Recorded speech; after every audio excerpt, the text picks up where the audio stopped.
Hi friends, எல்லோரும் எப்படி இருக்கீங்க? எல்லோரும் நல்லா இருப்பீங்கன்னு நம்புகிறேன். உங்கள் எல்லாரையும் திரும்பவும் இந்த வீடியோவில் சந்திக்கிறதுல நான் சந்தோஷப்படுறேன். Welcome back to our channel B negative. நாம் இனிமேல் எஸ்பிஓவில் கடைசி வரைக்கும் என்ன மாதிரி ஒர்க் பண்ண போகிறோம், என்னென்ன பிளான்ஸ் இருக்குது, ஸோ என்னென்ன இன்கம் ஆப்பர்ச்சுனிட்டி இருக்குது, எந்த அளவுக்கு ஏர்ன் பண்ண முடியும், எல்லாத்தையுமே பார்க்கலாம். வீடியோக்குள்ளே போகிறதுக்கு முன்னாடி இது வரைக்கும் நம்ம சேனலை சப்ஸ்கிரைப் பண்ணாதவங்க ப்ளீஸ் சப்ஸ்கிரைப் பண்ணிக்கோங்க. கூடவே அந்த பெல் ஐக்கனையும் கிளிக் பண்ணிக்கோங்க. அப்போ தான் நம்ம போடுற வீடியோ இதையும் நீங்கள் மிஸ் பண்ண மாட்டீங்க. வாங்க நம்ம வீடியோ. அதெல்லாம் அப்புறம் இருக்கட்டுங்க. ஃபஸ்ட்டு நாங்கள் என்ன ஒர்க் பண்ண போகிறோம், எப்படி ஒர்க் பண்ண போகிறோம், ஃபஸ்ட்டு அதை பற்றி எக்ஸ்ப்ளனேஷன் கொடுங்க. ரைட், அந்த கேள்விக்கான பதில் இவ்வளோ நாளாக நம்ம வெயிட் பண்ணிக்கிட்டு இருந்தது. எஸ்பிஓவில் இனிமேல் லைஃப் டைம் எப்படி ஒர்க் பண்ண போகிறோம், ஸோ அந்த நேச்சர் ஆஃப் பிஸ்னஸ் எப்படி இருக்க போகுது, ரைட், அப்படிங்கிறது தான் இப்போ நம்ம பார்க்க போகிறோம். ஸோ அதில் டீட்டெயிலாக உங்களுக்கு தெளிவாக கொடுத்துருப்பாங்க. ஸோ பொறுமையாக படித்து பாருங்கள். ரைட், மொத்தம் 3 விதமான ஒர்க்கை நம்ம பண்ண போகிறோம். ஓகே, ஸோ ஒன்று டிஜிட்டல் கண்டென்ட் ரைட்டர், அடுத்தது டிஜிட்டல் இன்ஃப்ளூயன்சர், அடுத்தது மைக்ரோ டாஸ்க் ஒர்க்கர். இவ்வளோ நாளாக நீங்கள் ஒர்க் பண்ணிகிட்டு இருந்தீங்க இல்லையா, அது எல்லாத்தையும் சேர்ந்து தான் micro task worker. Right, so இது ஏதோ புதுசாக இருக்குது, டிஃப்ரெண்ட்டாக இருக்குது. ஃபஸ்ட்டு ஒரு ஜாப் சொன்னீங்க, இப்போ ஒரு ஜாப் சொன்னீங்க, அதெல்லாம் ஒன்றும் கிடையாது. ஆல்ரெடி நம்ம ஃபேஸ்புக்கை ஷேர்லாம் ஷேர் பண்ணுற ஒர்க்கு நம்ம பார்த்துருக்கோம். ஸ்டார்டிங்கில் இருந்தவங்களுக்கு தெரியும். வீடியோ வாட்சிங் பண்ணியிருக்கோம், ஆர்டிக்கல் ரேட்டிங் பண்ணியிருக்கோம். ரைட், ஸோ அடுத்தது கமெண்ட் பண்ணுற ஒர்க் பார்த்துருக்கோம். ஸோ இது எல்லாமே பண்ணியிருக்கோம். இப்போ எல்லாத்தையும் சேர்ந்த மாதிரி ஓகே மைக்ரோ டாஸ்க் ஒர்க்குன்னு அதுக்கு ஒரு பேர் வச்சுருக்கோம், அவ்வளோதான். சரியா, இங்கே ஆல்ரெடி நம்ம பண்ணிக்கிட்டு இருந்த அதே ஒர்க்கு தான். இப்போ அடிஷ்னலாக என்ன வருது அப்படின்னு பார்த்தீங்கன்னா, ஆப் இன்ஸ்டால் பண்ணுறது. ஏதாவது ஒரு அப்ளிகேஷன் கொடுத்துருவாங்க, இதை நீங்கள் இன்ஸ்டால் பண்ணுங்கள் அப்படின்னு சொல்லுவாங்க. ஸோ இன்ஸ்டால் பண்ணால் உங்களுக்கு ஒரு பேமெண்ட் கிடைக்கும். அதில் தெளிவாக ஒவ்வொரு டாஸ்க்குக்கும் எவ்வளோ பேமெண்ட் அப்படிங்கிறது வந்துடும். ரைட், ஸோ அந்த இது இங்கே இப்போ நீங்கள் ஃபஸ்ட்டில் இருக்கிறது அந்த க்ரீன் கலரில் இருக்கிறது இந்த 4 to 6 month ட்ரைனிங் பீரியடுக்கான இன்கம் மட்டும்தான். ஸோ அதிலே அடுத்தது கொஞ்சம் எல்லோ கலர் ரிலேட்டடாக இருக்கும் பாருங்கள், அது ஃப்யூச்சரில் அந்த ட்ரைனிங் பீரியடுக்கு அப்புறம் லைஃப் டைம் நீங்கள் என்ன இன்கம் எடுக்க போகிறீங்க பர் மந்த்துக்கு அப்படிங்கிறத அதில் டீட்டெயிலாக கொடுத்துருப்பாங்க. ரெண்டும் சேம் தான், ரெண்டுலேயும் எந்த டிஃப்ரெண்ட் இருக்காது, சேலரி டிஃப்ரென்ஸ் மட்டும்தான் இருக்கும். ஓகே ரைட், ஃபஸ்ட் நம்ம 1 by 1 பார்த்துடலாம். First digital content writer. இதில் ரொம்ப கம்மியான பீப்புள் தான் எடுக்க போகிறாங்க, வெறும் 5000 மெம்பர்ஸ் மட்டும்தான். இதுக்கான எலிஜிபிலிட்டி என்னென்னா, எனக்கு ஓனாக வெப்சைட்டோ இல்லை பிளாகோ ரைட் பண்ணுற, வெப் பேஜஸோ இல்லை பிளாகோ ரைட் பண்ணுற நாலேஜ் இருக்குது அப்படிங்கிறவங்க மட்டும் இதில் அப்ளை பண்ணலாம். ஸோ அவங்கக்கிட்ட கம்பல்சரியாக ஒரு லேப்டாப் இல்லை கம்ப்யூட்டர் கண்டிப்பாக இருக்கணும். ரைட், ஸோ ஒரு சில சப்போர்ட்டும் கண்டிப்பாக எஸ்பிஓ கொடுக்கும், சப்போர்ட் தேவையான கைடன்ஸ் கண்டிப்பாக கொடுக்கும். பட் ஆல்ரெடி தெரிஞ்சவங்களுக்கு மட்டும்தான் இது பாசிபிள். ரைட், இந்த ஆப்ஷன், இந்த ஜாபை சூஸ் பண்ணுறது ஒரு 5000 மெம்பர்ஸ் தான் maximum allowed. Maximum 5000 members allowed. So இந்த ஜாபை பொறுத்த வரைக்கும் பர் மந்த்துக்கு 3500 rupees நீங்கள் ஏர்ன் பண்ணலாம் ட்ரைனிங் பீரியடில். ஸோ என்ன மாதிரியான ஒர்க்கு என்ன ஏதுன்றதெல்லாம் நம்ம டீட்டெயிலாக பார்க்கலாம். ஸோ ஃபஸ்ட்டு இப்போதைக்கு இன்றைக்கி தேவையானது நம்ம பிளான் என்ன மாதிரியான ஒர்க்குன்றதை சிம்பிளாக எக்ஸ்பிளைன் பண்ணுறோம். ஸோ ஒவ்வொன்றுத்துக்கும் டீட்டெயிலாக வீடியோ ட்ரைனிங் வீடியோலாம் வரும் இல்லையா, நம்ம அதில் பார்த்துடலாம். Okay right, so digital content ரைட்டுன்றது பிளாக் ரைட் பண்ணுறது இல்லை வெப் பேஜஸ் க்ரியேட் பண்ணுறது. ரைட் ரைட், இதுதான் அந்த ஒர்க்கு. ஸோ டிஜிட்டல் கண்டென்ட் ரைட்டரில் மேக்ஸிமம் 5000 மெம்பர்ஸ் மட்டும்தான் அலௌடு. ட்ரைனிங் பீரியடில் 3500. ஸோ ட்ரைனிங் பீரியட் முடிஞ்சதுக்கப்புறம் 15,000 rupees உங்களுக்கு கிரெடிட் ஆகும் பர் மந்த். ஓகே, அடுத்தது டிஜிட்டல் இன்ஃப்ளூயன்சர். இது எல்லாருக்கும் தெரிஞ்சது தான், யூடியூப்பில் வீடியோ போடுறது, அவ்வளோதான். ரைட், ஸோ இந்த யூடியூப் வீடியோ போடுறதை பொறுத்த வரைக்கும் ரெண்டுத்துலையுமே வெப்சைட்டாக இருக்கட்டும், டிஜிட்டல் கண்டென்ட் ரைட்டராக இருக்கட்டும், இல்லை யூடியூப் சேனலாக இருக்கட்டும், எதுவாக இருந்தாலுமே உங்கள்கிட்ட போதுமான சப்ஸ்கிரைபர் இருக்கணுன்றது அவசியமே கிடையாது. எஸ்பிஓ பொறுத்த வரைக்கும் நீங்கள் இப்போ தான் ஃப்ரெஷ்ஷாக ஸ்டார்ட் பண்ணுறீங்கனாலும் you are eligible for that income, அவ்வளோதான். ரைட், ஸோ நீங்கள் இப்போ தான் ஃப்ரெஷ்ஷாக ஸ்டார்ட் பண்ணிங்கனாலும் எலிஜிபிள் தான். ஸோ இவ்வளோ வியூஸ் இருக்கணும், இவ்வளோ லைக்ஸ் இருக்கணும், அதெல்லாம் எந்த கண்டிஷனும் கொடுக்க மாட்டாங்க. ஸோ நீங்கள் யூடியூப் சேனல் இருக்கா இல்லை வெப்சைட் இருக்கா, நீங்கள் போஸ்ட் போடுறீங்களா, ஸோ அங்கே நாங்கள் ஸ்பான்சர்ஷிப் கண்டென்ட் ஒன்று கொடுப்போம். அங்கே என்ன சார் ஒர்க்கு, ரைட், ஸோ இது ரெண்டுத்துமே டிஜிட்டல் கண்டென்ட் ரைட்டராக இருக்கட்டும், டிஜிட்டல் இன்ஃப்ளூயன்சராக இருக்கட்டும், எல்லாமே நீங்கள் ஓனாக உங்களுக்கு எது தேவையோ, உங்களுக்கு பிடிச்ச டாபிக் என்னவோ அது ரிலேட்டடான கண்டென்ட் மட்டும்தான் போட போகிறீங்க. ரைட், எதுவுமே கண்டென்ட்டை நாங்கள் கொடுக்க மாட்டோம். ரைட், நாங்கள் என்ன கொடுப்போம்னா ஜஸ்ட் ஸ்பான்சர்ஷிப் கண்டென்ட் மட்டும்தான் கொடுப்போம். இந்த பிஸ்னஸ் உலகத்தில் எல்லோரும் பண்ணிக்கிட்டு இருக்கிறது தான், ஏன்னா எஸ்பிஓ மட்டும் பண்ணல. ரைட், அது என்ன அப்படின்னா, இப்போ நிறைய யூடியூப் சேனலில் போய் பார்த்துருப்பீங்க, அவங்க ஒரு வீடியோ ஏதாவது ஒரு ஜென்ரலாக ஒரு காமெடியாவோ இல்லை நியூஸ் ரிலேட்டடோ டெக்னிக்கல் ரிலேட்டடோ ஏதோ ஒரு வீடியோ போடுவாங்க, ரைட்? அதில் திஸ் வீடியோ ஸ்பான்சர்ஸ் பைன்னு இருக்கும். இதே நம்ம எதனா ஒரு வெப்சைட்டில் போய் பார்த்தீங்கன்னா ஆட்ஸ் பை அப்படின்னு சொல்லிட்டு அந்தந்த கம்பெனிகளோட ஆட்ஸ் என்னவோ அதை மென்ஷன் பண்ணியிருப்பாங்க. அதே சேம் தான் இப்போ எஸ்பிஓ ஸ்பான்சர்ஷிப் கண்டென்ட் கொடுத்துருவாங்க. அது யூடியூப் சேனல் மேக் பண்ணுறவங்க அந்த வீடியோவில் மென்ஷன் பண்ணணும், டைட்டில் அண்ட் டிஸ்கிரிப்ஷனில் மென்ஷன் பண்ணணும். ஸோ இதுதான் அந்த டேக்ஸில் இதெல்லாம் மென்ஷன் பண்ணணும் யூடியூப்பில் பண்ணுறவங்க. ஓகே, ஸோ இப்போதைக்கு சிம்பிளாக டக்குன்னு சொல்லிடுறேன். ஸோ டீட்டெயிலாக வீடியோ வரும்போது, ட்ரைனிங் வீடியோ வரும்போது இன்னும் டீட்டெயிலாக எக்ஸ்பிளைன் பண்ணி கொடுப்பாங்க, ரைட்?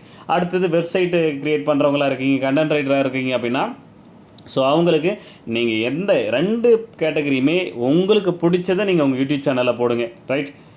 உங்கள் வெப்சைட்டில் நீங்கள் போடுங்க, எதை பற்றி வேணாலும் போடலாம். உங்களுடைய எஸ்பிஓக்கு தேவையானது அந்த யூடியூப் சேனல் அந்த போஸ்ட் அக்செப்ட் பண்ண சரிதான், ரைட்? 2 விஷயம் மட்டும் எஸ்பிஓ பார்க்கும். அடல்ட் கண்டென்ட் இருக்கக்கூடாது, எதுவும் பார்ட் டைம் ஜாப் ரிலேட்டடாக இருக்கக்கூடாது, சரியா? எஸ்பிஓ பற்றி போடுறதுக்கே விருப்பப்பட மாட்டோம் நாங்கள், அதை பெருசாக அதுக்கெல்லாம் உங்களுக்கு பேமெண்ட் வராது, ரைட்? ஸோ எஸ்பிஓ பற்றி போகணுன்னு எஸ்பிஓ பற்றி ஒரு வீடியோ போட்டிருக்கீங்க, அதில் ஸ்பான்சர்ஷிப் கண்டென்ட் இருக்குன்னா கண்டிப்பாக அதுக்கு எஸ்பிஓ பேமெண்ட் கொடுக்க மாட்டாங்க, ரைட்? ஸோ அதிகபட்சம் நீங்கள் எஸ்பிஓ பற்றி ஏதாவது ஒரு அனௌன்ஸ்மெண்ட் வருது, அதை நீங்கள் வீடியோ உங்கள் சேனலில் போகிறதுனா போட்டுக்கலாமே தவிர, பட் அந்த வீடியோவுக்கு எஸ்பிஓ வருமானம் கொடுக்காது. ஓகே, ஸோ ஜென்ரலாக உங்களுக்குன்னு ஒரு சேனல், அந்த சேனலில் உங்களுக்குன்னு ஒரு டாபிக் இருக்கும், அதை நீங்கள் எதை பற்றி வேணாலும் போடலாம். அடல்ட் கண்டென்ட்டோ பார்ட் டைம் ஜாப் ரிலேட்டடான கண்டென்ட்டோ மட்டும் இருக்கக்கூடாது. நீங்கள் டெய்லி நியூஸ் ரிலேட்டடாக போடலாம், பியூட்டிஷியன், கிச்சன் ரிலேட்டடாக, ஃபுட் ரிலேட்டடாக, விலாக் ஏதாவது விலாக் பண்ணுறது ரிலேட்டடாக, எதை பற்றி வேணாலும், அது வெப்சைட்டாக இருந்தாலும் யூடியூப்பாக இருந்தாலும் எதுவாக இருந்தாலும் அது உங்களுடைய ஓன் கண்டென்ட், உங்களுக்கு பிடிச்சது. டெய்லி நியூஸோ இல்லை காமெடி விஷயங்கள், இமேஜஸ் எதனா கொடுக்குறது, கவிதைகள், எதை பற்றி வேணாலும் போடலாம், ரைட்? அப்படி போடுறதில் நாங்கள் கொடுக்குற ஸ்பான்சர்ஷிப் கண்டென்ட்டை மட்டும் தெளிவாக மென்ஷன் பண்ணிடணும். அது வெப்சைட் டிஜிட்டல் கண்டென்ட் ரைட்டராக இருந்தாலும் சரி, யூடியூபராக இருந்தாலும் சரி, ரைட்? ஸோ இதுதான் அதில் ஒர்க் பண்ண போகிறோம். ஸோ அதில் பர் மந்த் எவ்வளோன்றதை தெளிவாக கொடுத்தாச்சு. இன்னும் டீட்டெயிலாக ட்ரைனிங் வீடியோவில் பார்க்கலாம், ஸ்டெப் பை ஸ்டெப். ஓகே, அடுத்தது மைக்ரோடாஸ்க் ஒர்க்கர் தான். மற்ற எல்லாருமே இதில் தான் வர போகிறாங்க, ரைட்? ஸோ மைக்ரோடாஸ்க் ஒர்க்கரை பொறுத்த வரைக்கும் ஸோ இங்கே நிறைய ஒர்க் மார்க்கெட்டே இருக்குது, அதனால தான் எல்லாத்தையுமே இங்கே எக்ஸாம்பிளாக கொடுத்துருப்பாங்க, ரைட்? என்னென்ன ஒர்க்லாம் நம்ம பண்ணுற மாதிரி இருக்கும். ஒரே ஒர்க்கு ஸ்டாண்டர்டாக இருக்காது. இது இன்றைக்கி போய் பார்த்தீங்க அங்கே என்ன ஒர்க் இருக்கோ அதை பண்ணால் போதுமானது, ரைட்?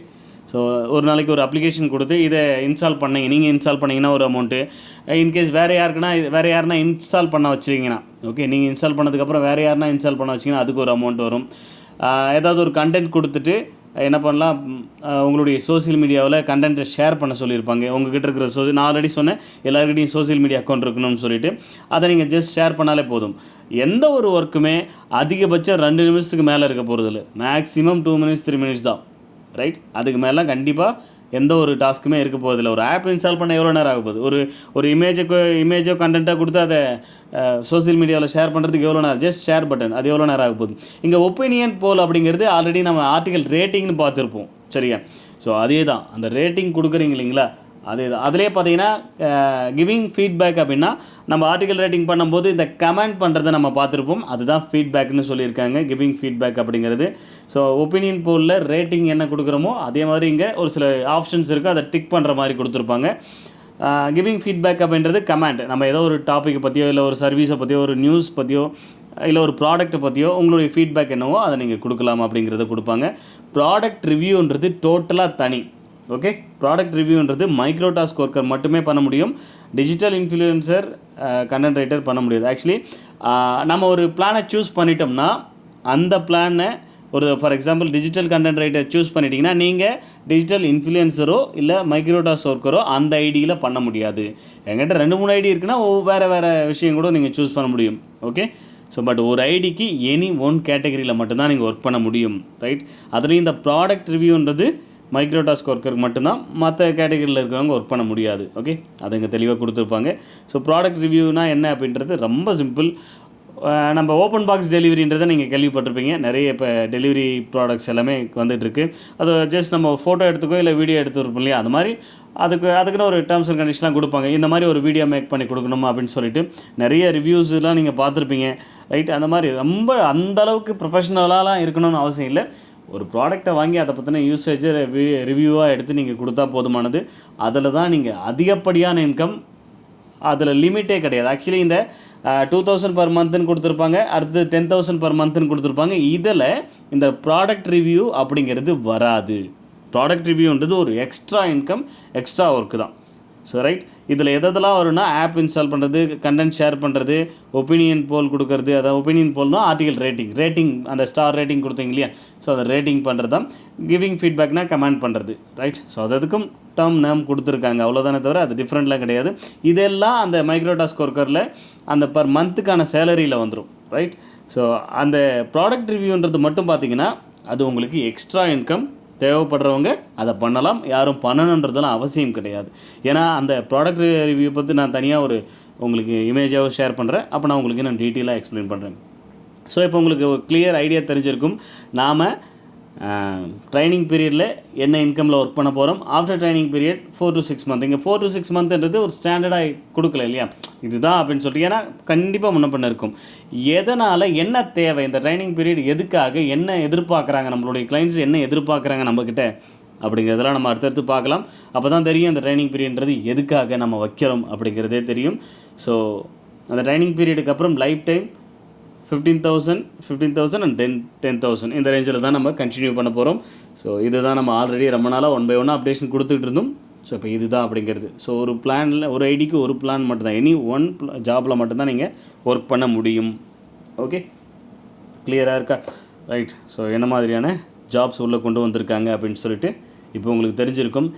இந்த வீடியோ உங்களுக்கு பிடிச்சிருக்கும் நம்புறேன். பிடிச்சிருந்தா ஒரு தம்ஸ் கொடுக்க மறக்காதீங்க. ஏதாவது கமெண்ட் இருக்குன்னா கமெண்ட் செக்ஷனில் தெரியப்படுத்துங்க. உங்களை நான் இன்னொரு வீடியோவில் சந்திக்கிறேன். Until then, bye. Don't forget to subscribe to our channel for more videos and topics. See you soon.